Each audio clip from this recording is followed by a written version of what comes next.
청와대 수석비서관들이 일괄적으로 사의를 표명한 이유 중에 하나, 최근에 여당과 문재인 대통령의 지지율이 하락하고 있는 것도 영향을 미쳤을 것이다 이렇게 분석을 해 주셨는데 오늘 갤럽의 여론조사 결과도 나왔죠. 어제는 리얼미터가 나왔고 오늘 갤럽부터 한번 볼까요, 원일이요? 뭐 둘 다 나왔으니까 뭐 8월 1주차 그 지지율을 보겠습니다. 갤럽 8월 1주차고요. 먼저 숫자만 말씀을 드리면 더불어민주당이 37%로 1%포인트 하락을 했고 미래통합당이 25%로 5%포인트 좀 상승했습니다. 상승폭은 상당히 크네요. 예, 시간 관계상 나머지 정당들은 그냥 한번 훑어봐 주시고 숫자 자체가 중요한 게 아니라 추세로만 놓고 보면 더불어민주당이 최근에 이런 악재와 부동산 민심 위반 때문에 뭐 하락 추세라는 거는 충분히 가능한 얘기인데 거기에 반사 이익인지 자력인지는 모르겠을 때 미래통합당이 5%포인트로 상승 추이가 높아지는 게 저희 눈에 띄는 지금 현상입니다. 8월 첫 주차에 정당 지지도 추이 보고 계십니다. 지금 격차가 12%포인트 차인데 통합당은 일주일 만에 5%포인트나 상승했고 민주당은 1%포인트 하락했다. 이 추세가 어쨌든 최근의 상황을 보여주는 것이다. 리얼미터는 어떻게 나왔습니까?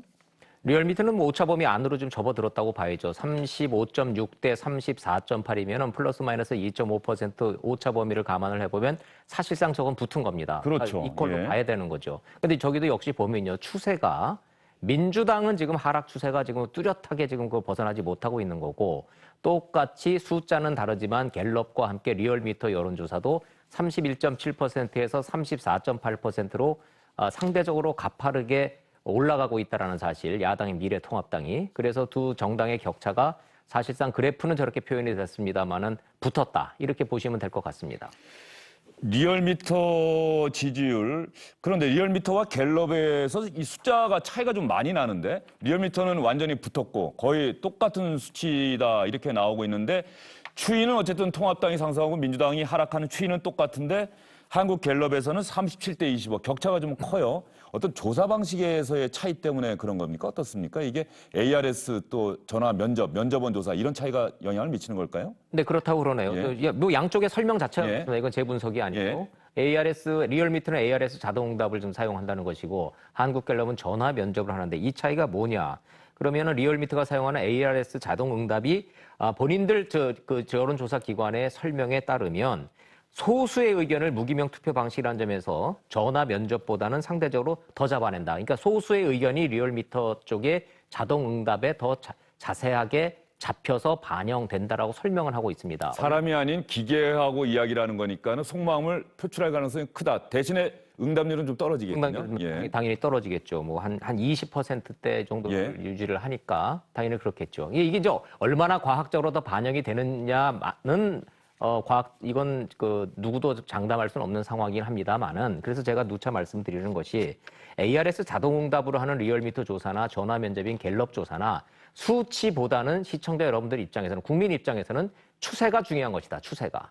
이 부동산 이 대란 때문에 민심 위반이 심해졌고 이것이 여론조사에 반영이 되고 있고 리얼미터든 한국갤럽이든 민주당의 지지율이 하락 추세다. 미래통합당의 그 지지율이 상승 추세다. 이거는 분명해 보입니다. 예, 추세가 중요하다라고 하는 부분을 여러분께 설명해 드렸고요. 어쨌든 그럼에도 불구하고 갤럽과 리얼미터의 또 수치가 워낙 차이가 커서 그 부분에 대해서도 여러분께 말씀을 드렸습니다. ARS 응답을 하는 리얼미터는 상대적으로 양극단에 있는 사람들도 응답을 하게 될 가능성이 크고 그래서 수치가 비슷하게 나온 것이고 갤럽은 전화 면접원이 하다 보니까 양극단인 사람들은 대답을 잘 안 하는 대신에 중도에 있는 사람들은 상대적으로 대답을 더 많이 할 가능성이 있다. 그러다 보니까는 또 민주당과 또 통합당의 격차가 좀 크게 나왔는데 한번 리얼미터나 이런 데 지역별 그 결과를 한번 볼까요? 이 지역별을 여러분께 보여드리는 거는 뭐 하나하나 가만히 보면 민주당이 전반적으로 우세한 지역이 상대적으로 많습니다. 그럼에도 불구하고 이 서울에서 통합당이 민주당의 지지율을 제쳤다. 더 많이 나왔다라고 하는 이 측면에서 민주당에서는 이 결과를 보고서 특히 행정수도 이전까지 이야기를 했는데 가령 대전, 세종, 충청 지지율 차이가 34.9 대 33.9면 차이가 아직은 안 나고 있단 말이죠.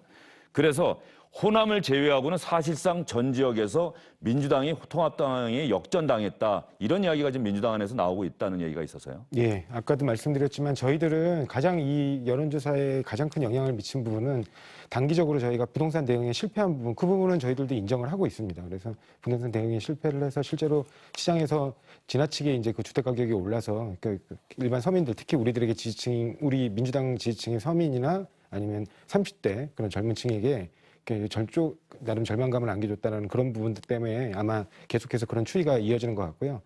그렇지만 이제 우리가 이제 좀 늦긴 했지만 뭐 제대로 부동산 정책을 만들었고 책임지는 여당의 자세로 입법도 마쳤기 때문에 그 정책의 효과가 좀씩 드러나기 시작하면 이제 다시 또 어느 정도 회복될 수 있다. 뭐 이렇게 생각합니다. 효과가 드러나는데 얼마나 시간이 걸릴까요? 뭐 가령 올 하반기까지 12월까지는 효과가 어느 정도 나타날까요? 어떻게 보세요? 하반기 거의 끝이나 내년 상반기부터는 효과가 나타날 것으로 봅니다. 예, 알겠습니다. 성별 또 연령별 그 여론조사 결과도 잠깐 여러분께 보여드리겠습니다. 그리고 이준석 전 최고에게 질문 드려볼게요. 성별 정당 지지도 남성에서는 통합당, 이거 리얼미터입니다. 통합당이 더 많이 나오고 여성에서는 민주당이 더 많이 나오고 갤럽도 같은 게 있죠?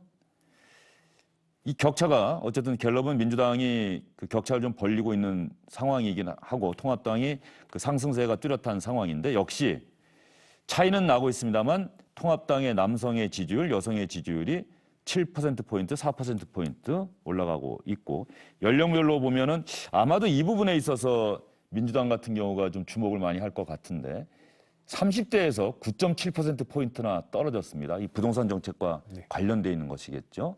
그리고 40대에서도 7.1%포인트 왼쪽이 민주당 지지율이 떨어졌고 통합당은 50대를 제외하고는 전반적으로 20대에서도 좀 떨어졌지만 나머지 연령대에서는 좀 상승하고 있는 추세고요. 갤럽 한번 볼까요? 갤럽에서도 뭐 갤럽은 전반적으로 다 같이 상승하고 있고 50대에서 민주당 지지율이 많이 떨어졌고 통합당 지지율이 많이 올랐고 이 갤럽의 50대 지지율은 조금 전반적인 그 상식 일반적인 인식과는 좀 떨어지네요. 통합당이 50대에서는 조금 우세하다 뭐 이런 얘기 많이 없습니까? 어떻습니까? 뭐 실질적으로 통합당이 50대, 60대에서 다소 높은 예. 지지율을 보이고 그리고 최근에 20대 남성에서 높은 지지율을 보였던 건 추세인데요. 최근에 여성 지지율이 많이 이제 통합당 쪽으로 이제 넘어오고 있다는 것을 저도 이제 지역에 가보면 느끼는 부분이 있고요. 최근에 이제 맘카페라든지 여론 형성하는 주 이제 매개체들을 봤을 때는 사실상 부동산 문제에 대해 가지고 제가 아까 했던 얘기들이요. 제가 어디서 제가 만들어낸 얘기가 아니라 그런 곳에서 나오는 얘기들입니다. 정부에서 나오는 메시지를 맘카페 뭐 이런 곳? 예. 주부들이 이제 부동산 문제나 이런 것을 논의하는 과정 중에서 진짜 집을 사고 싶은 실수요자들이고 이제 사회 초년생들도 많고 신혼도 많고 이런데 이분들이 정부의 정책이 워낙 다양하게 백가쟁명식으로 나오다 보니까 어느 장단에 춤을 춰야 되는 것이냐. 그리고 우리 단지에 대해서 예를 들어 공공재건축을 한다고 하는데 이것이 무슨 의미냐 하면 격렬하게 이제 거기에 대해 가지고 맘카페에서 논쟁이 일어나고 이러더라고요. 근데 그 과정 중에서 정부의 메시지가 너무 혼란을 많이 주기 때문에 결국은 어느 정도 경론을 벌이다가 에라 모르겠다고 나중에 정부 욕하는 쪽으로 틀어지는 그런 경향성이 있더라고요. 그러니까 저는 지금 정책 메시지를 제가 아까 조소하고자 한 게 아니라 좀 간결하게 낼 필요가 있다. 전 이런 생각을 하고 소유의 개념을 부정하는 측면의 이야기를 하다가 나중에는 그래서 임대를 밀다가 나중에는 공급을 늘려가지고 1인 1주택을 하겠다고 했다가 뭐 여러 가지 혼란된 메시지가 나오고 있고 처음에는 전세가 사라진다지 않는다고 얘기했다가 지금은 또 다급하게 그럴 것 같으니까 월세가 전환율을 낮추겠다고 하지 않나. 그러니까 한 2, 3일 사이로 말했던 것이 계속 뒤집히고 바뀌거든요. 처음에는 절대 아니야. 그럴 일 없다. 루머 퍼뜨리지 마라. 통합당이 위기 조장하는 거다. 이래놓고는 나중에 2, 3일 뒤에는 전부 다 슬글슬글 월세 전환을 받기 위해 가지고 뭐 이 월세 전환율을 뭐 2%로 낮추겠다는 얘기가 나오질 않나. 그러니까 이런 거 하루 이틀 안 갈 얘기 좀 하지 말자는 거죠, 제발. 지금 메시지가 분명하지 못해가지고 오해의 소지를 일으켰다 그러면 그거는 저희들 잘못이겠죠. 근데 전세 관련해서도 앞으로 전세가 없어질 추세라는 거라는 건 일반적으로 늘 나왔던 얘기입니다. 과거 2016년도에 그 박근혜 대통령께서도 국정과세 세미나 할 때 청와대에서 직접 하신 말씀이거든요. 이제 전세는 점점 이제 소멸되는 제도로 보인다. 그러니까 이런 현상을 얘기하는 것이지 전세 제도를 없애겠다는 취지가 아니거든요. 왜냐하면 국민들 다수는 당연히 전세를 선호합니다. 그렇지만 그 전세라는 게 결국 시장에서 지금의 현재와 같은 저금리가 지속된다면 어차피 사라질 수밖에 없다는 걸 말씀드리는 거고 그에 대비해서 어떻게 월세 세입자들이나 세입자들을 보호할 것이며 그다음에 주택을 안정적으로 공급해서 1주택, 1가구 1주택을 그러니까 무리 없이 실현할 수 있을 것이냐 그런 부분에 초점을 맞췄다고 좀 이해해 주셨으면 좋겠습니다. 예, 전세나 월세는 알겠습니다. 어차피 은행이 빚지는 거라는 말 동의하세요? 전세나 월세나 은행이 빚지란다는 게 아니죠. 월세하고 만약에 이거 이제 대출을 크게 일으켜가지고 좀 무리하게 집을 사게 되면 같은 월세입자 아니냐 이런 논란은 있지만 전세나 월세가 어떻게 둘 다 그 얘기를 민주당 의원이 하신 거예요. 알겠습니다. 예, 이준석 전 최고의 부동산 정책에 대해서는 상당히 강한 비판 의식을 갖고 있는 것 같고 우리 부대변인께서는 이준석 전 최고 또 질문에 답변하시냐고 오늘 고생이 많으셨고요. 어쨌든 간에 이런 부동산 정책을 둘러싼 시장에서의 반응, 아직은 정부 여당이 의도한 만큼의 반응이 나오지 않고 있는 이 상황, 그리고 무엇보다 통합당을 배제한 채 사실상 법안을 통과시키지 않았습니까? 아직 민주당 지도부에서 공식적으로 이 부분에 대한 언급, 뭐 일종의 유감 표명이라든가, 뭐 통합당에 대한 유감 표명이 아니고 국민에게 이럴 수밖에 없었던 데 대해서 어쨌든 간에 유감입니다. 지도부에서는 그런 얘기가 아직 안 나오고 있는 것 같은데, 그렇죠? 이해찬 대표나 예. 김태년 원내대표나 통합당에 대해서는 그런 얘기를 했습니다만 유감이다, 협조하지 않은 데 대해서. 그러나 국민들에 대해서 어쨌든 이렇게 된 데 대해서 뭐 송구스럽다, 뭐 이런 얘기까지는 아직 안 나온 것 아닙니까? 그러니까 여러 차례 뭐 당 대표의 어떤 자격으로서 이렇게 공개적으로 그런 발표를 하셨는지는 제가 지금 기억이 나지는 않는데 여러 차례 지금 이 부동산 정책에서 실질적으로 우리가 초기 대응에 실패했다라는 부분에 대해서는 많이 인정들을 하셨거든요. 이 부동산 입법과 관련해서 예. 최근에 그것과 관련해서는 기억은 아직 없어요. 저희가 매일매일 방송을 해서 예. 찾아는 봤었는데 공식적으로 뭐 사과 드린다든가 송구스럽다든가, 왜 제가 이 이야기를 길게 드리냐 그러면은 대변인이 대신 그 얘기를 했거든요. 어제도 저희가 대변인이 얘기했는데 대표나 원내대표가 있는지 찾아봤더니 대표나 원내대표는 그 얘기를 안 했더라고요. 민주당 대변인 얘기 한번 들어보겠습니다.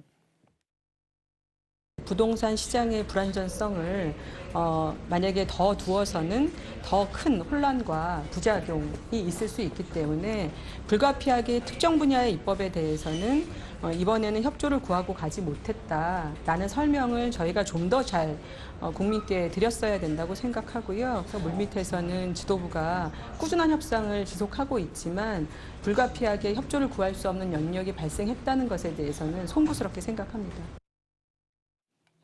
예, 정치권 소식은 여기까지 전해드릴 텐데요.